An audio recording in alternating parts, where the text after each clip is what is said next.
મોટું એક્શન જોવા મળી રહ્યું છે. એની પાછળનું રીઝન એ છે કે મેનેજમેન્ટ, એમડી અને સીઈઓ જે છે એમને 5 વર્ષ માટે ફરીથી રીઅપોઇન્ટમેન્ટ કરવામાં આવેલા છે. એટલે ઓવરઓલ જોવા જાઓ તો મેનેજમેન્ટ અંગેની કંપનીમાં ચિંતા હતી થોડી, એ અત્યારે થોડી જોવા જાઓ તો અનસર્ટનિટી અત્યારે દૂર થતી જોવા મળી રહી છે. એક મેજરલી એ રીઝન છે જેના કારણે તમે નજર કરશો આજે સ્ટોકમાં મોટું મોમેન્ટમ જોવા મળી રહ્યું છે. એ સિવાય તમે નજર કરશો તો Q1ના પરિણામો તમે નજર કરશો કંપનીની તો આવક જે છે એમાં 18% ગ્રોથ જોવા મળ્યો હતો. સામે પેટ જે છે, નફો જે છે એમાં તમે નજર કરશો તો 25% ગ્રોથ જોવા મળ્યો હતો. એટલે એમાં પણ તમે નજર કરશો તો ગ્રોથ સાથે જ કારોબાર જોવા મળ્યો હતો Q1માં. અને સેમ સ્ટોર ગ્રોથ જે છે એમાં પણ તમે નજર કરશો 10%થી ત્યાં પણ મજબૂતી દેખવા મળી હતી. એટલે ઓવરઓલ જોઈએ તો કંપનીના પરિણામો પણ સારા અહીંયા રજૂ કરવામાં આવ્યા હતા.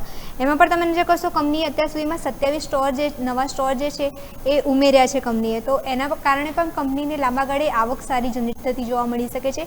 એ પણ એક પોઝિટિવ ફેક્ટર અહીંયાથી જોવા મળી રહ્યું છે. સાથે જોવા જઈએ તો ક્વિક કોમર્સ જે સેગમેન્ટ જે છે એનો ગ્રોથ પણ તમે નજર કરશો તો એ મજબૂતથી ગ્રોથ થઈ રહ્યો છે. સાથે સ્ટોર એક્સપાન્શનથી પણ કંપનીને આગળ જતાં રીચ થોડું મળતું જોવા મળી શકે છે. આ બધું જોવા જઈએ તો પોઝિટિવ દેખવા મળી રહ્યું છે. એના જ કારણે તમે નજર કરશો તો મોર્ગન સ્ટેલીનો રિપોર્ટ આવ્યો હતો. ઓવરવેટના રેટિંગ આપેલા છે. ટાર્ગેટ તમે નજર કરશો તો 146ના આપવામાં આવેલા છે. એમનું માનવું છે કે હજુ સ્ટોકમાં સારું પોટેન્શિયલ સ્કોપ જોવા મળી રહ્યું છે. અને વેલ્યુ રિટેલ અને પ્રાઇવેટ લેબલ્સ મોડલ કંપની અત્યારે જે યુઝ કરી રહી છે એનો ફાયદો પણ કંપનીને લાંબા ગાળે મળતો જોવા મળી શકે છે.